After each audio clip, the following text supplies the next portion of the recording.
नमस्कार दोस्तों, जेबी study point के यूट्यूब चैनल में आपका बहुत बहुत हार्दिक स्वागत और अभिनंदन करता हूं।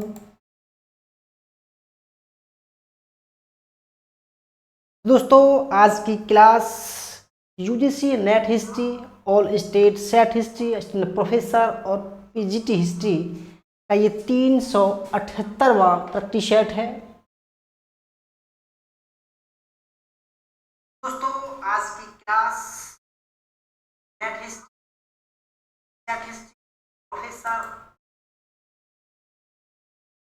तो आइए शुरू करते हैं आज की क्लास को। क्वेश्चन नंबर 1 आपके सामने। आप जानते हैं दोस्तों, हमारे प्रैक्टिस सेट चल रहे हैं मिक्स, ठीक है। तो पहला सवाल आपके सामने है। पहला सवाल हाजिर है आपके सामने। क्वेश्चन नंबर 1 है, राष्ट्रकूट शासक ध्रुव, ठीक है। ध्रुव आप जानते होंगे। राष्ट्रकूट शासक पाल और गुर्जर प्रतिहार, इन तीनों के बीच में एक त्रिपक्षीय संघर्ष हुआ था कन्नौज के अधिकार करने के लिए, ठीक है। तो राष्ट्रकूट शासक ध्रुव, जिसको धारावर्षी बोलते हैं, के संदर्भ में निम्नलिखित में से सत्य कथन का चयन कीजिए। बहुत ही शानदार सवाल है, बढ़िया सवाल है, ठीक है। कभी कभी आपके एग्जाम में ये पूछा जाता है कि त्रिपक्षीय संघर्ष जो हुआ था वो किन किन शक्तियों के बीच में हुआ था, ठीक है। मोस्ट इम्पोर्टेंट सवाल है। और देखो, जब हम उसको पढ़ते हैं, त्रिपक्षीय संघर्ष को पढ़ते हैं, ठीक है, तो हमें कुछ बातों का ज्ञान होता है कि त्रिपक्षीय संघर्ष जो हुआ था वो किन किन शक्तियों के बीच में हुआ था, ठीक है। दक्षिण भारत से, दक्षिण से कौन आए? राष्ट्रकूट आए, राष्ट्रकूट, ठीक है। बंगाल से कौन आया? पाल आए। और उत्तर से दोस्तों गुर्जर प्रतिहार आए, ठीक है, गुर्जर प्रतिहार। इन तीनों के बीच में कन्नौज, जो उस समय एकदम कह सकते हैं एक व्यापारिक नगर था, और ये इस समय अपने चरम पर था, ठीक है। तो राष्ट्रकूट शासक ध्रुव धारावर्ष के संदर्भ में निम्नलिखित में से सत्य कथन का चयन कीजिए, ठीक है। तो देखो, कभी कभी एक एग्जाम में ये भी आता है कि जब त्रिपक्षीय संघर्ष शुरू हुआ इनकी स्टार्ट हुआ, तो उस समय राष्ट्रकूट शासक कौन था, है ना, या गुर्जर प्रतिहार शासक कौन था, या बंगाल शासक कौन था, ये भी आपको पता होना आवश्यक है। देखो, राष्ट्रकूट का अगर बात करें, राष्ट्रकूट की, तो उसमें ध्रुव था, ठीक है, ध्रुव। फिर अगर हम गुर्जर प्रतिहार की बात करें, प्रतिहार की, इसमें वत्सराज था, वत्सराज। और अगर हम पाल की बात करें तो इसमें धर्मपाल था, ठीक है, याद रखना इस बात को, धर्मपाल। इन तीनों के बीच में संघर्ष स्टार्ट हुआ था। तो पहला ऑप्शन देखते हैं कि ध्रुव धारावर्ष ने 786 में उत्तर भारत की राजनीति में हस्तक्षेप किया था। यानी कि हस्तक्षेप क्यों किया था? आप जानते होंगे, त्रिपक्षीय संघर्ष के लिए और कन्नौज पर अधिकार करने के लिए किया था, ठीक है। दूसरा, पहला ठीक है, दूसरा, ध्रुव धारावर्ष का उद्देश्य उत्तर भारत में राष्ट्रकूट सत्ता का प्रसार करना था। देखो दोस्तों, जब हम पढ़ते हैं कि भाई राष्ट्रकूटों ने कन्नौज पर अधिकार करने का प्रयास क्यों किया, त्रिपक्षीय संघर्ष में भाग लेने का प्रयास क्यों किया, क्योंकि देखो, उस समय जब ध्रुव का समय था, जब ध्रुव चारों तरफ अपना विस्तार कर रहा था राज्य का, तब जब इसने दक्षिण भारत को जीत लिया, तब उसने सोचा कि चलो भाई अब उत्तर भारत को जीता जाए। तो विंध्याचल पर्वतमाला या मालवा को पार करने के बाद में जब उत्तर प्रदेश में जो कन्नौज एक महत्वपूर्ण नगर था उत्तर भारत का, तो उस पर कब्जा करना जरूरी था। उस पर कब्जा करने के लिए बंगाल के पाल और गुर्जर प्रतिहार के जो वंश के जो शासक थे वो संघर्ष कर रहे थे। तो पहले तो भाई इसने धर्मपाल को हराया, फिर इसने गुर्जर प्रतिहार बदशाह को हराया, और फिर हराने के बाद में अपने जो चक्रायुध है उसको उसका शासक बना दिया, फिर चला गया बंगाल को। ठीक है, वो वापस चला गया। तो भाई उसका जो उद्देश्य था, धारावर्ष का जो उद्देश्य था, उत्तर भारत में राष्ट्रकूट सत्ता का केवल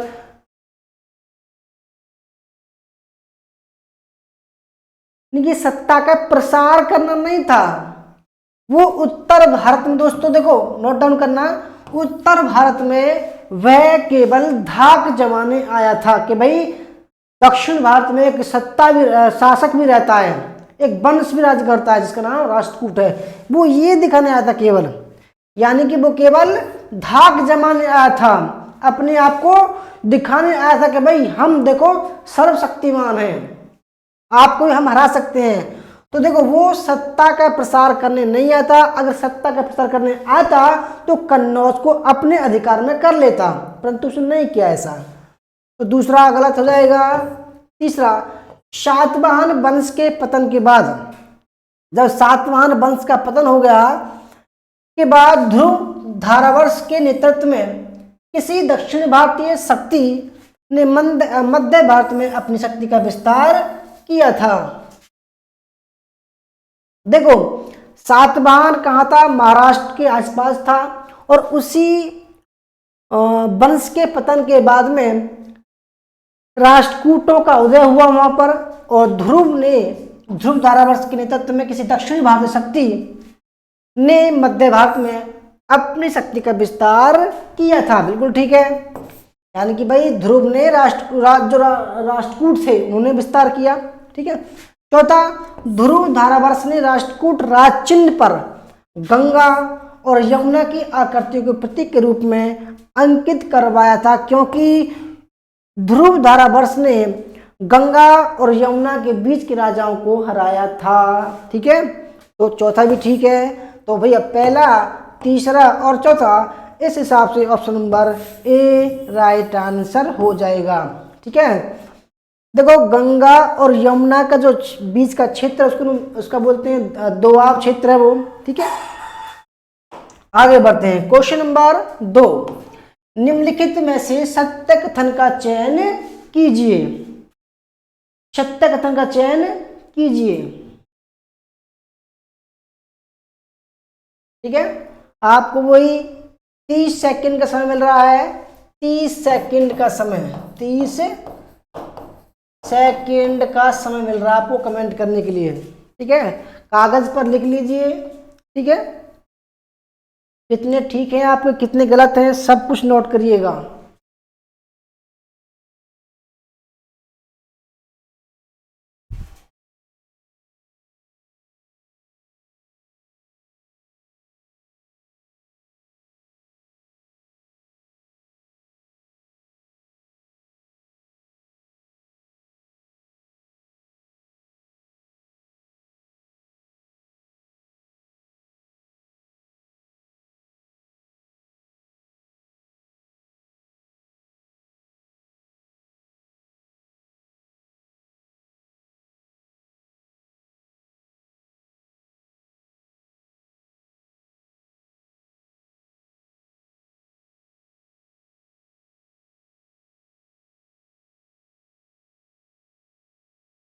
तो आइए देखते हैं। देखो दोस्तों, हमको सत्य कथन का चयन करना है। ठीक है, सत्य कथन का हमको चयन करना है। पहला ऑप्शन, मौर्य काल में राजकीय भूमि और इससे प्राप्त आय को सीता कहा जाता था। बिल्कुल ठीक है। देखो दोस्तों, सबसे पहले हमें कुछ स्रोतों में मौर्य काल में जो राजकीय भूमि थी, यानी कि जो सरकारी भूमि थी, उसको बोला गया था सीता। ठीक है, और उसका जो कार्यवाहक था, यानी कि उस पर जो कंट्रोलर था, कार्य प्रबंधक था, उसको वो लगाया सीताध्यक्ष। ठीक है, तो मौर्य काल में राजकीय भूमि और इससे प्राप्त आय को सीता कहा जाता था। बिल्कुल ठीक है। और देखो, हम अगर इसको थोड़ा सा और बढ़ाएं तब इस भूमि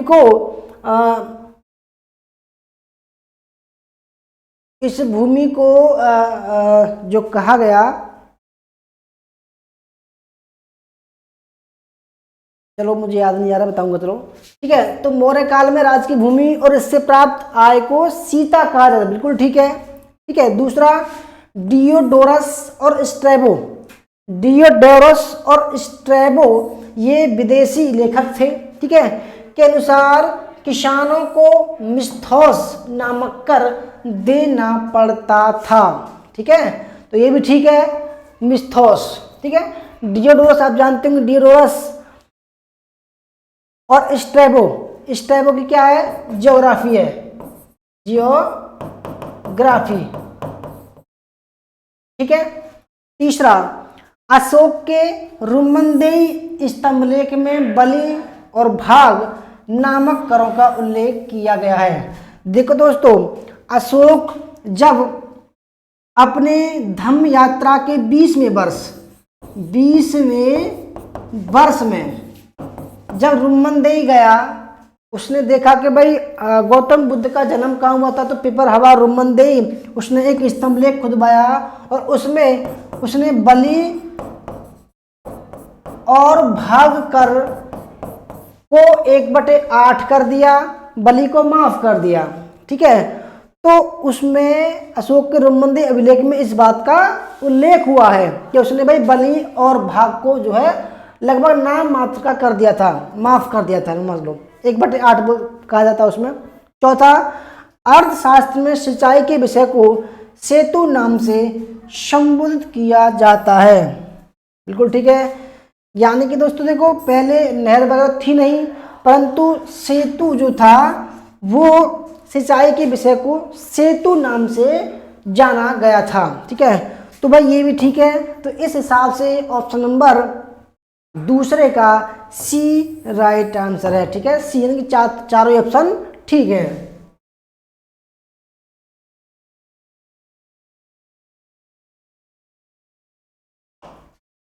आगे बढ़ते हैं, क्वेश्चन नंबर 3, गिरिया के युद्ध से। ठीक है, गिरिया के युद्ध से संबंधित निम्नलिखित कथनों को देखिए और असत्य कथन का चयन कीजिए। ठीक है, गिरिया का युद्ध, देखो दोस्तों, गिरिया का युद्ध 1745 में हुआ और ये बंगाल में हुआ। ठीक है, कहां पर हुआ, बंगाल में। बंगाल में गिरिया नामक एक स्थान है, वहां पर हुआ था। ठीक है, क्यों हुआ था इसका भी थोड़ा सा गौर करना पड़ेगा आपको। ठीक है,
तो भाई ये जो युद्ध था वो 45 में नहीं, 26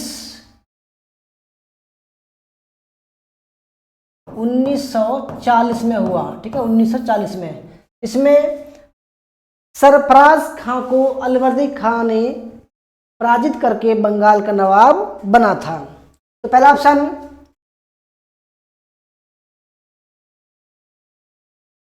26 अप्रैल, 26 अप्रैल, ठीक है, 26 अप्रैल 1740, 26 अप्रैल 1740 में हुआ था, ठीक है। तो यह युद्ध बंगाल के शासक सरफराज खां के समय हुआ, जो कि एक अयोग्य एवं विलासी प्रवृत्ति का शासक था। बिल्कुल ठीक है, ठीक है। सरफराज खां 1739 में बना था शासक, ठीक है। एक साल बाद इसको हटा दिया गया गिरिया के युद्ध के बाद। दूसरा, इसमें बिहार के सूबेदार अलीवर्दी और उसके सहयोगी हाजी अहमद और जगत सेठ शामिल थे। बिल्कुल ठीक है। देखो दोस्तों, आप जानते होंगे 1700 इनके बंगाल के नवाब जिस समय अंग्रेजी सत्ता का विस्तार हो रहा था और बंगाल के नवाब अयोग्य निकल रहे थे, तो सरफराज खां एकदम विलासी प्रवृत्ति का आदमी था, अयोग्य था। तब अलीवर्दी खान ने सोचा कि यार ये तो बहुत बेकार आदमी है। तो इन दोनों के बीच में युद्ध हुआ। यार अगर ऐसा रहा, अलीवर्दी कहता कि अगर ऐसा रहा तो ये तो बंगाल को डुबो देगा, पूरी सत्ता का नाश कर देगा, पूरी जो बंगाल है वो अंग्रेजों के कब्जे में चला जाएगा। तो उसने युद्ध कर दिया उसका, ठीक है। इसमें बिहार के इस जो युद्ध हुआ, इसमें बिहार के सूबेदार यानी कि जो अलीवर्दी खां था वो बिहार का सूबेदार था, ठीक है, और उसके सहयोगी हाजी अहमद और जगत सेठ जो एक क्या था, वो एक सेठ था, ठीक है, शामिल था। दूसरा ठीक है। तीसरा, 10 मार्च 1745 को, देखो दोस्तों 10 मार्च नहीं 26 अप्रैल 1740 को सरफराज खां को पराजित कर अलीवर्दी खां बंगाल का नवाब बना। ये ठीक है, परंतु इसमें गलत डेट गलत है, तो इस हिसाब से ये गलत हो जाएगा, ठीक है। तो भाई इसमें जो सही है, जो गलत है इसमें ऑप्शन नंबर सी, और बाकी सब ठीक है। आगे बढ़ते हैं। क्वेश्चन नंबर 4, मालवा में गौरी राजवंश के शासक हुसंग शाह गौरी से संबंधित निम्नलिखित कथन को देखकर असत्य कथन का चुनाव कीजिए, ठीक है। यानी कि देखो, गौरी राजवंश, मालवा में गौरी राजवंश के शासक हुसंग शाह गौरी से संबंधित निम्नलिखित कथन का देखकर असत्य कथन का चयन कीजिए, ठीक है।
चौदह सौ 6 से 1436 तक, ठीक है। 1406 से 1435 तक ये शासक बना मालवा का।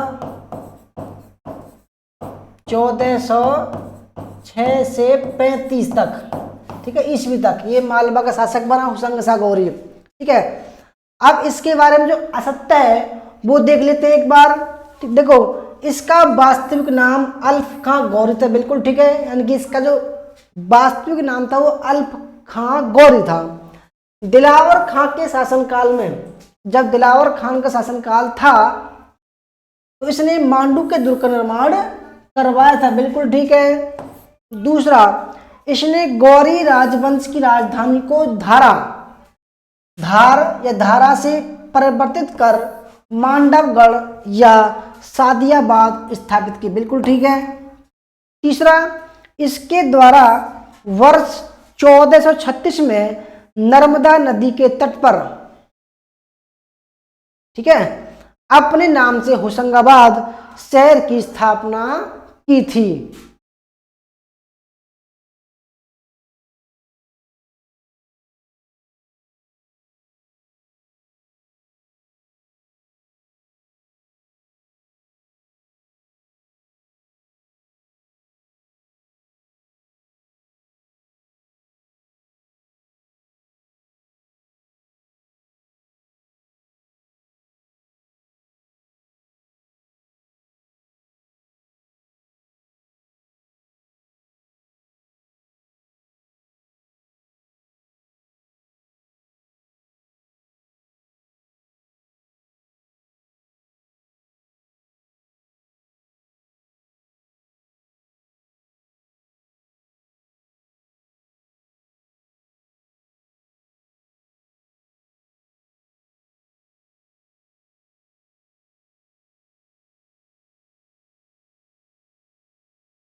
तो फ्रेंड देखो, इसके द्वारा वर्ष 1436 में नहीं, 1406 में, यानी कि जिस दिन इसने सत्ता प्राप्त की उसी वर्ष इसने नर्मदा नदी के तट पर अपने नाम से होशंगाबाद शहर की स्थापना की थी, ठीक है।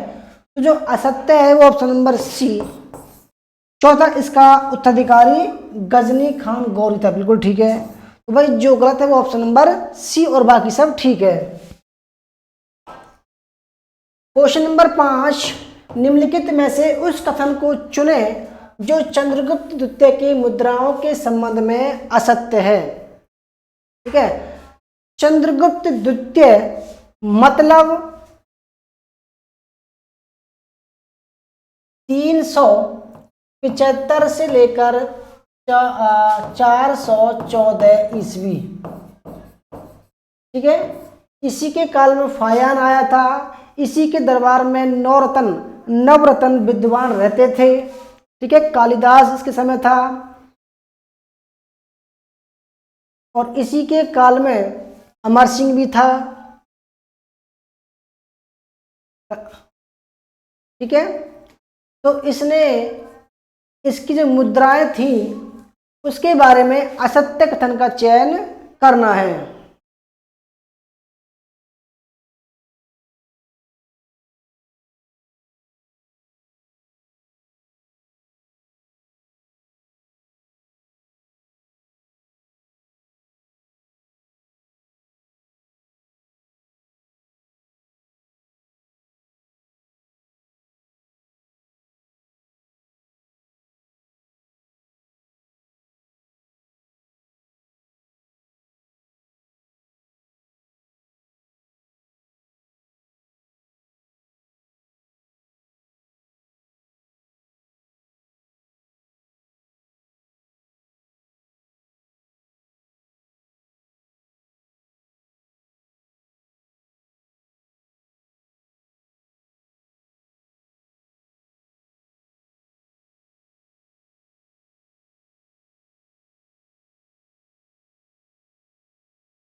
तो फ्रेंड देखो, पहला देखते हैं बयाना निधि से, यानी कि बयाना एक जगह का नाम है, निधि एक साइट का नाम है, ठीक है, स्थल से 798 मुद्राएं चंद्रगुप्त द्वितीय की धनुर्धारी प्रकार की प्राप्त हुई, यानी कि धनुष को खींचते हुए उसका चित्र है सिक्कों पर।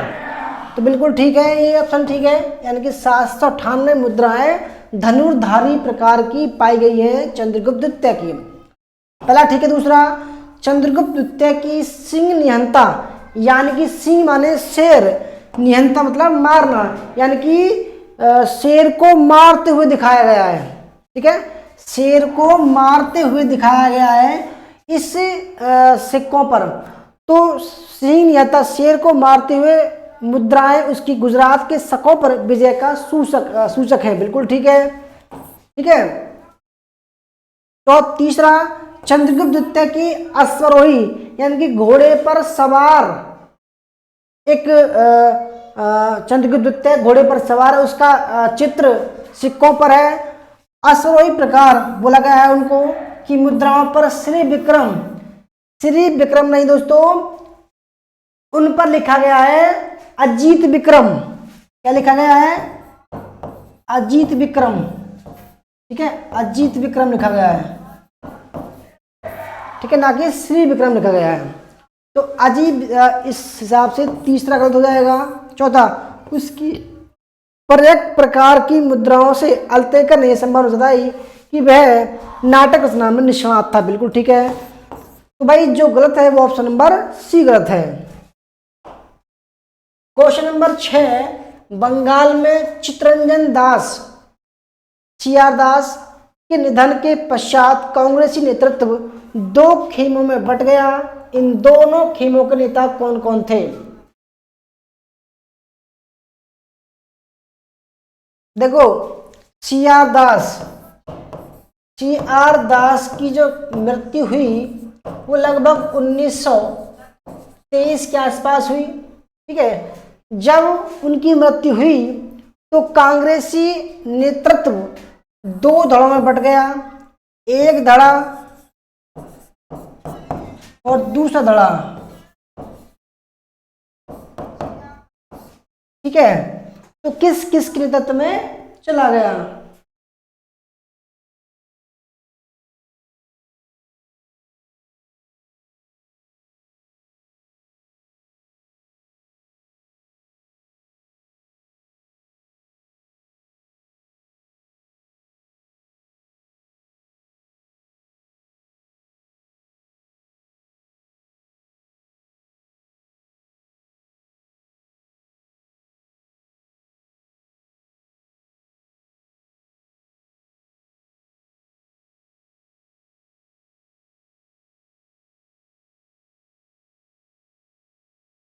तो देखो, पहला धड़ा था जतीन्द्र मोहन सेनगुप्त,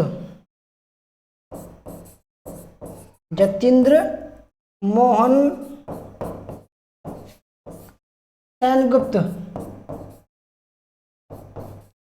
और दूसरा था सुभाष चंद्र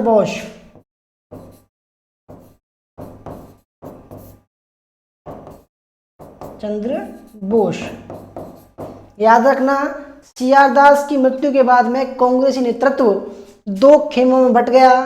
पहला खेमा का नेतृत्व किया जतीन्द्र मोहन सेनगुप्त ने और दूसरे का किया सुभाष चंद्र बोस ने। इस हिसाब से option number B right answer हो जाएगा, आ सकता है एग्जाम में। क्वेश्चन नंबर 7, पुलकेशिन द्वितीय के संबंध में कौन सा कथन सत्य नहीं है? पुलकेशिन द्वितीय चालुक्य, दोस्तों ये भी चालुक्य राजा था, ठीक है, पुलकेशिन द्वितीय।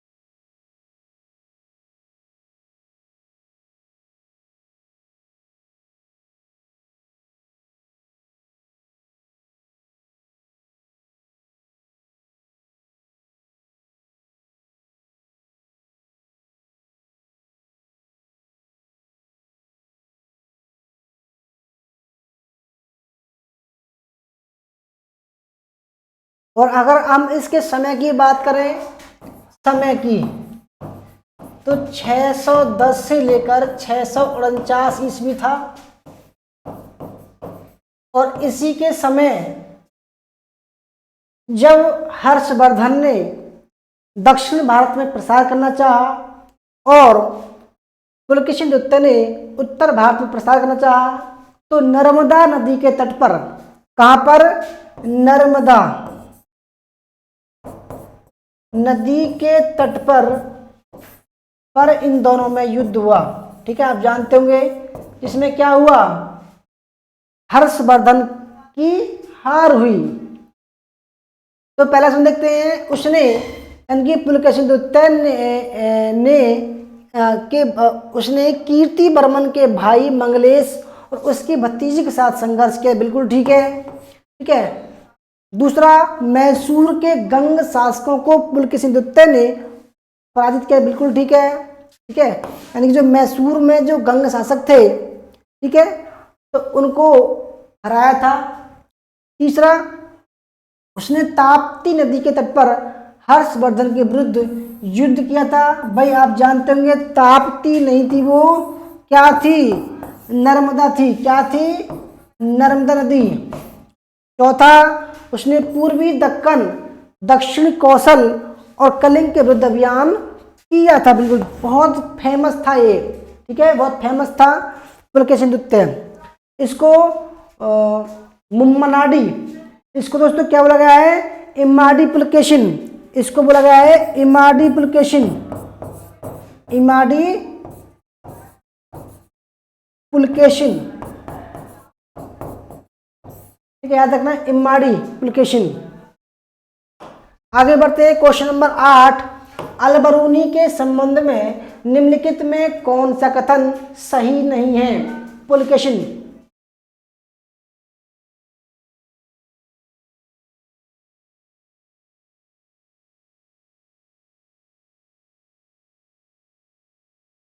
ठीक है, तो अलबरूनी आप जानते होंगे, अलबरूनी महमूद गजनवी, महमूद गजनवी के साथ 1019 में भारत आया था। ठीक है, और उसने हमारे देश में जल संग्रहण तालाबों के बारे में वर्णन किया है, सामाजिक वर्णन किया है, राजनीतिक वर्णन किया है, ठीक है, धार्मिक वर्णन किया है, ठीक है, ग्रंथों का वर्णन किया है, वेदों का वर्णन किया है। और देखो दोस्तों, इसने खगोल, संस्कृत, ज्योतिष का अध्ययन किया,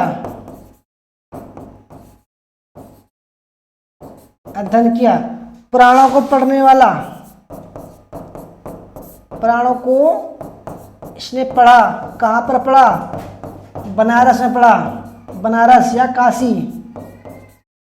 ठीक है, और इसकी पुस्तक का नाम था तवारीख हिंद, तहकीक हिंद भी बोल सकते हैं, तहकीक हिंद, तहकीक हिंदी बोल सकते हैं। ठीक है, इसने भारतीय समाज को 7 वर्णों में डिवाइड बताया, समाज को 7 वर्णों में डिवाइड बताया, 7 वर्णों में बटा हुआ बताया। ठीक है, अलबरूनी के संबंध में निम्नलिखित में से कौन सा कथन सही नहीं है। तो पहला सुन देखते हैं, वह चिकित्सक था। ठीक है, क्या वह चिकित्सक था, बिल्कुल था। दूसरा, वह संस्कृत का विद्वान था, अभी मैंने बताया संस्कृत का विद्वान था। तीसरा, वह एक धर्मनिरपेक्ष लेखक था, ये गलत दोस्तों, उसने किसी के यानी कि धर्मनिरपेक्ष लेखक नहीं था। ठीक है, वह ज्योतिष शास्त्र का ज्ञाता था। बिल्कुल ठीक है, मैंने बताया अभी आपको, ज्योतिष शास्त्र का ज्ञाता था वो। ठीक है, वह त्रिकोणमिति का विशेषज्ञ था। बिल्कुल ठीक है। एफ, उसका ग्रंथ उस समय के जीवंत भारत से प्रभावित था। बिल्कुल ठीक है, क्योंकि देखो उसने, क्योंकि वो आया था भारत में, इसलिए उसने जो देखा वो लिखा। उपरोक्त कथन सही है, ये भी गलत है। तो भाई जो गलत है वो ऑप्शन नंबर सी गलत है। क्वेश्चन नंबर 9, कथन फर्स्ट है, तुर्कों ने भवनों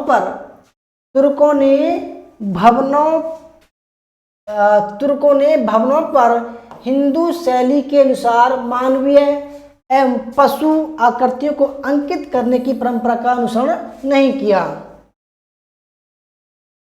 कारण, क्योंकि तुर्कों ने जो ज्यामितिक एवं फूल पत्तियों की आकृतियों और फलक पर कुरान की आयतों को अंकित किया था।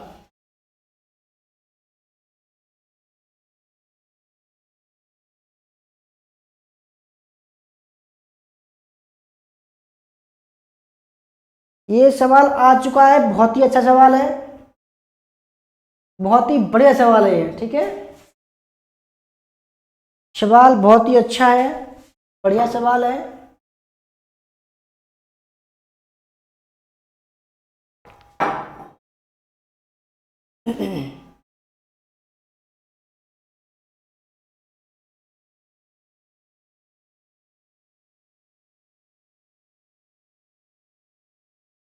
तो देखो दोस्तों, जब तुर्कों ने भारत पर आक्रमण किया और यहाँ पर अपनी सत्ता स्थापित की, तब उन्होंने अपने धर्म के मकबरे बनाए, मस्जिद बनाई। ठीक है, तब जब उन्होंने वो बनाए थे, इसका मतलब ये था कि वह अपना दिमाग जो था वो जरूर लेकर आए थे, मगर कारीगर जरूर नहीं लेके आए थे। कारीगर जो है नहीं लेके आए थे। अब देखो होता क्या है, जब हिंदू और मुस्लिम धर्म का समन्वय होता है, क्योंकि भाई जब उन्होंने सत्ता स्थापित कर दी, यहाँ की जनता हिंदू भी थी, है ना, हिंदू थी, तो वो मुस्लिम थे, दोनों का समन्वय हुआ। तो क्या हुआ कि जब माना उन्होंने मस्जिद बनवाई, मस्जिद, तो कारीगर वगैरह, मजदूर वगैरह भारतीय थे, और जो दिमाग था, जो नक्शा पास करने वाला था, वो तुर्की था। ठीक है, मुस्लिम था। तो इन दोनों हिंदू मुस्लिम शैली का समन्वय हुआ। तब जब हुआ, तब उन्होंने क्या किया, तुर्कों ने भवनों पर जो भवन वगैरह बनाए, तो उन्होंने हिंदू शैली के अनुसार मानवीय एवं पशु आकृतियों को, भाई आप जानते होंगे जो मंदिर बने हुए थे उन पर देवी देवताओं की, पशुओं की आकृति बनी हुई थी। परंतु मुस्लिमों ने, जो तुर्की थे, तुर्की ने वो चीज को नकार दिया। उन्होंने कहा कि यार ये तो पहले से बनी हुई है, क्योंकि कारीगर भी थे, वो इन्हीं चीजों को बनाते थे, जानते थे। परंतु तुर्कों ने कहा कि हमको ऐसी नहीं, हमको जो हमारे देश में बनी हुई है, जो हमारे राज्यों में बनी हुई है, ऐसी चाहिए।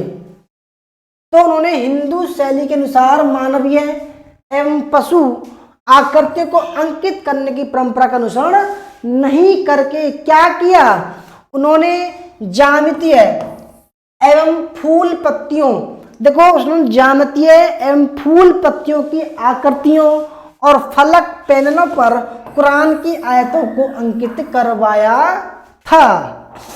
ठीक है, तो इसमें पहला भी ठीक है और आर भी ठीक है। आर जो है एक ही सही व्याख्या करता है, तो इस हिसाब से option number A right answer हो जाएगा। आइए आगे बढ़ते हैं। क्वेश्चन नंबर 10, नागर, द्रविड़ और बेसर क्या है?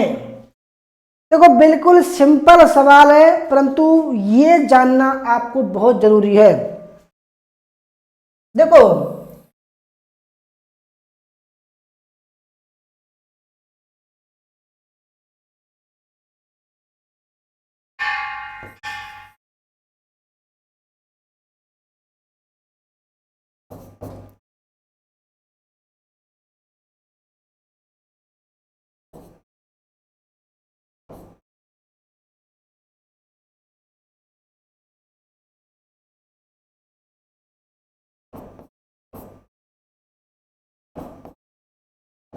देखिए दोस्तों, हमारे देश में स्थापत्य कला की 3 शैलियां हैं।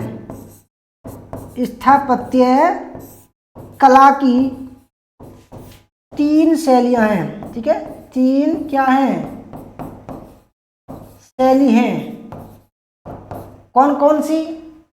पहले का नाम है नागर शैली, ठीक है। दूसरी का नाम है बेसर शैली और तीसरी का नाम है द्रविड़ शैली। ये शैली क्यों प्रसिद्ध हुई? क्योंकि यहाँ मंदिर निर्माण की शैली थी। ये मंदिर निर्माण की शैली है।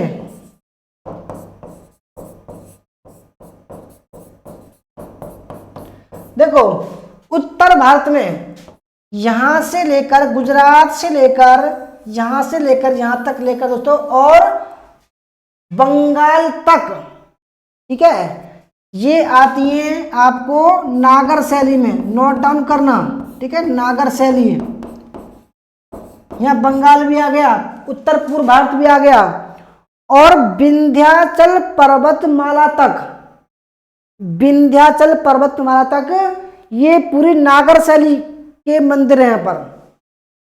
अब यहाँ पर मध्य प्रदेश आता है।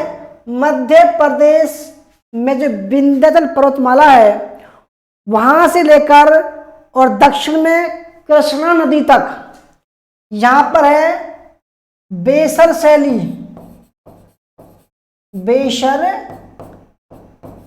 शैली, ठीक है।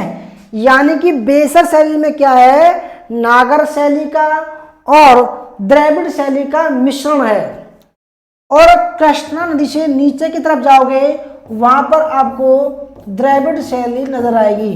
द्रविड़ शैली यानी कि यहाँ के जो मंदिर हैं वो इस तरीके से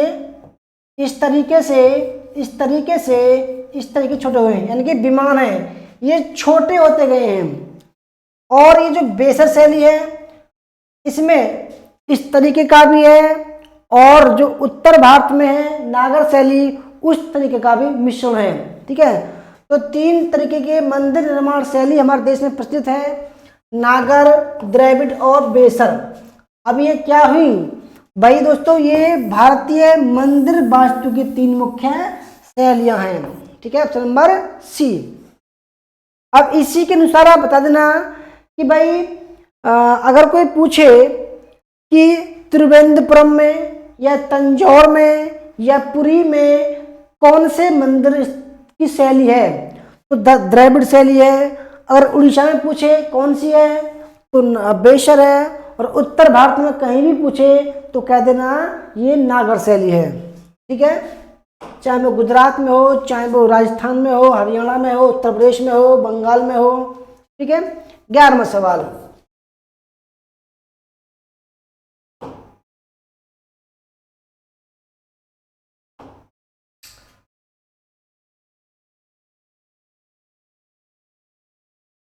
सवाल, निम्नलिखित में कौन सा स्थापत्य इल्तुतमिश से संबंधित नहीं है? यानी कि कौन सा स्थापत्य इल्तुतमिश में नहीं बनवाया था, ठीक है।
तो वो दोस्तों हौज शमसी ये कहाँ है, बदायूं में है। ठीक है। हौज खास ये कराया था अलाउद्दीन खिलजी में, दिल्ली में है, अलाउद्दीन खिलजी ने करवाया था। ठीक है। कैसर, सफेद महल, फिरोजा महल, ये हरा महल है, हरा, ठीक है, हरा महल। अतारकन का दरवाजा ये भी ठीक है। और देखो शमसी दरगाह,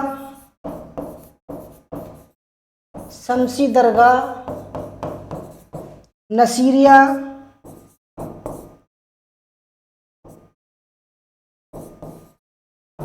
मदरसा,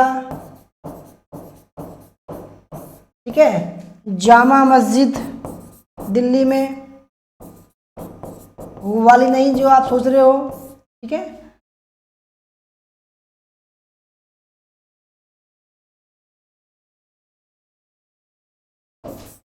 कुतुब मीनार को पूरा करवाया इसी ने। ठीक है। इसके अलावा इसने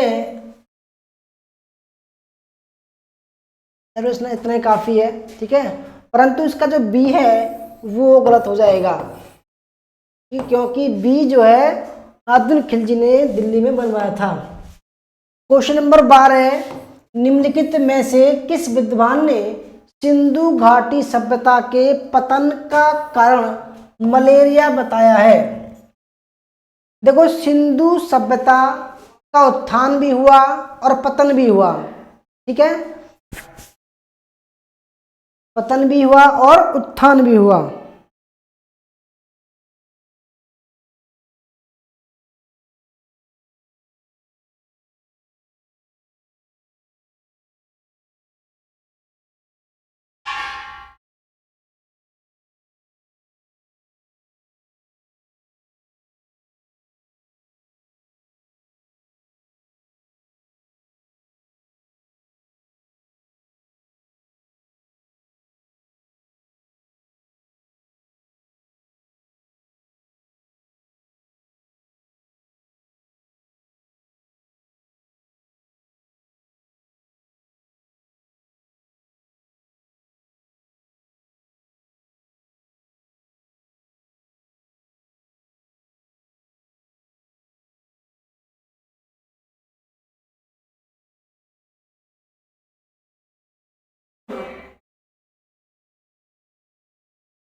तो फ्रेंड देखो जो कनेडी था उन्होंने बताया मलेरिया।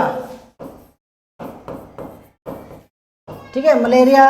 इसके अलावा अगर बात करें हम विदेशी आक्रमण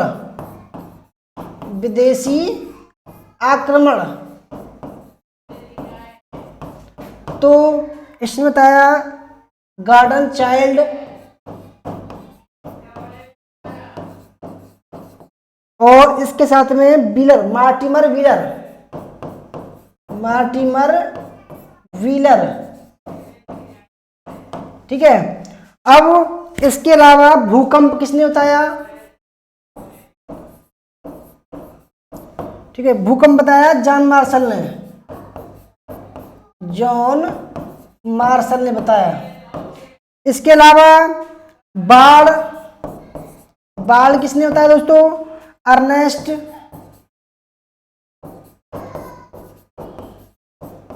मैके। ठीक है, इसके अलावा जॉन मार्शल। इसके अलावा दोस्तों फेयर सर्विस ने क्या होता है? पारिस्थितिक असंतुलन।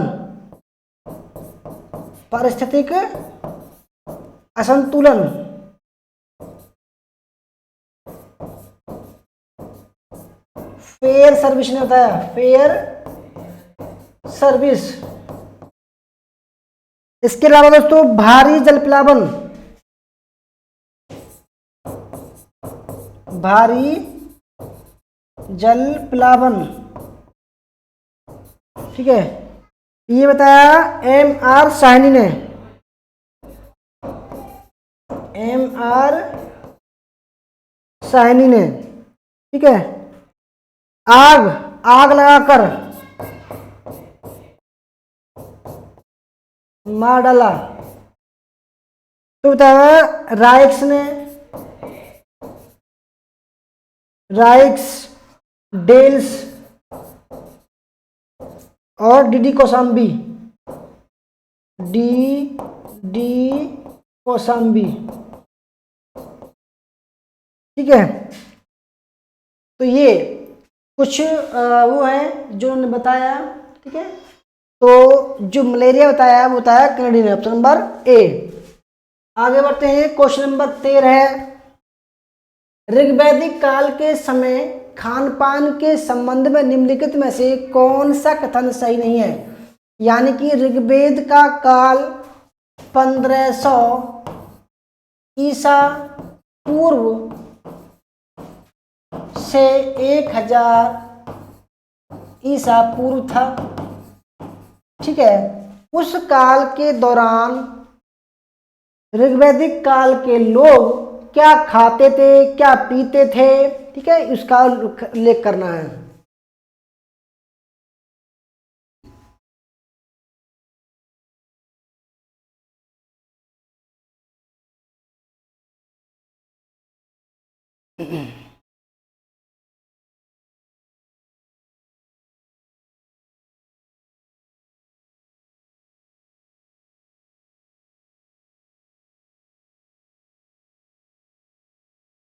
तो फ्रेंड देखिए, करम्ब यानी कि दलिया ऋग्वैदिक देवता पूषण का प्रिय भोजन था, और उत्तर वैदिक काल में जो पूषण है वो शूद्रों का देवता हो गया, शूद्रों का देवता हो गया।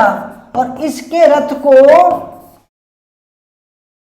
रथ को दोस्तों बकरे खींचते थे, बकरे, पहला, ठीक है। दूसरा, इस काल में अन्न में जौ और चावल का अधिक प्रयोग करते थे, बिल्कुल ठीक है। इस काल में अन्न में जौ और चावल, जौ और चावल, ब्रीही, ठीक है, जौ और चावल का अधिक प्रयोग करते थे, बिल्कुल ठीक है। तीसरा, ऋग्वेद में नमक के प्रयोग का उल्लेख मिलता है, ये गलत है, ऋग्वेद में कोई नमक के प्रयोग का उल्लेख नहीं मिलता। चौथा, इस काल में पेय पदार्थ के रूप में सोम, यानी कि सोम एक नशीला पदार्थ था, और सुरा का प्रयोग करते थे, बिल्कुल ठीक है, जो यज्ञ के समय में होता था। डी,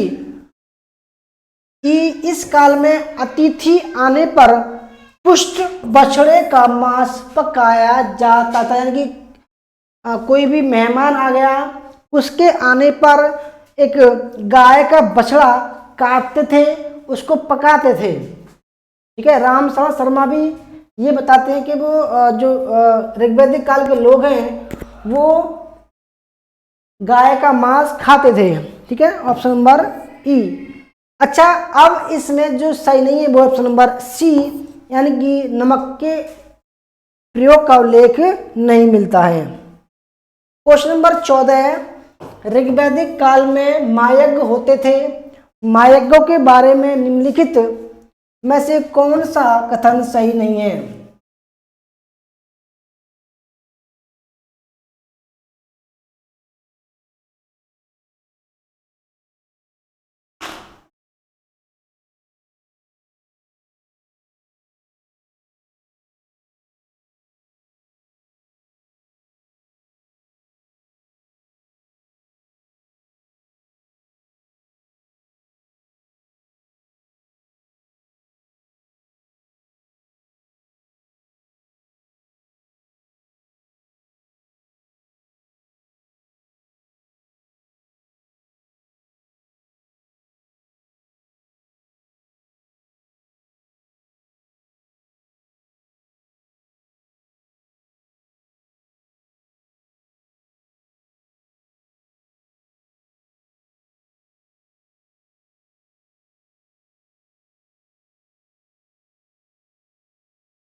बढ़िया सवाल है, ठीक है, यज्ञ का।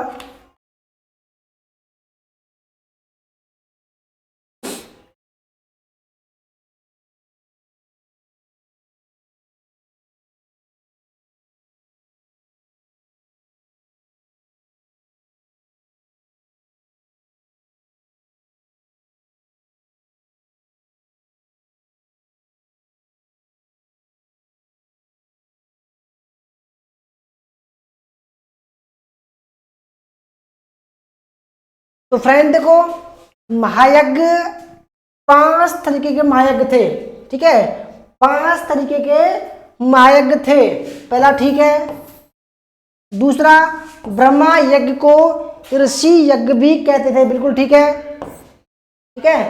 पहला हो गया आपका ब्रह्मा यज्ञ, ब्रह्मा यज्ञ, ठीक है, पहला। दूसरा, देव यज्ञ को अग्निहोत्र यज्ञ भी कहते हैं, ठीक है, दूसरा, ठीक है, देव यज्ञ।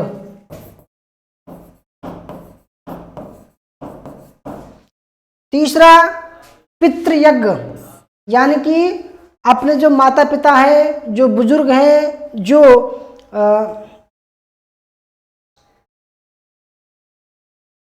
गुरुजन हैं, ऋषि मुनि हैं, उनके लिए यज्ञ, पितृयज्ञ, पितरों की आत्मा की शांति के लिए किया जाता था। जो मर गए हैं, जो मृत्यु प्राप्त हो गए हैं, उनकी शांति के लिए, ठीक है। चौथा, नज यज्ञ को बलि वैश्वदेव यज्ञ के नाम से भी जानते थे, ठीक है।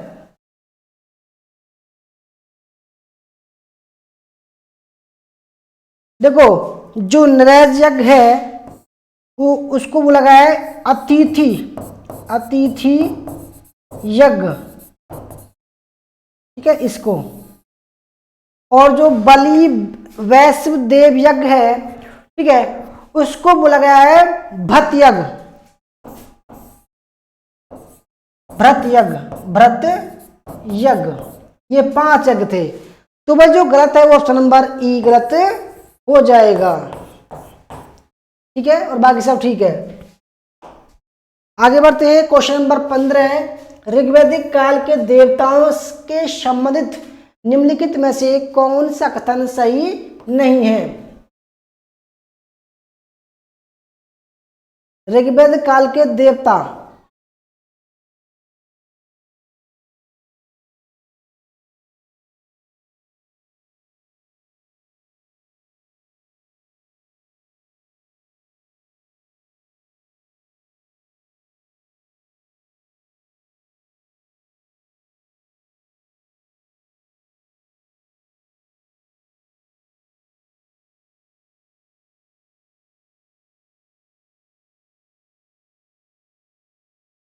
देखो, देवता इंद्र, यानी कि इंद्र देवता युद्ध के देवता थे।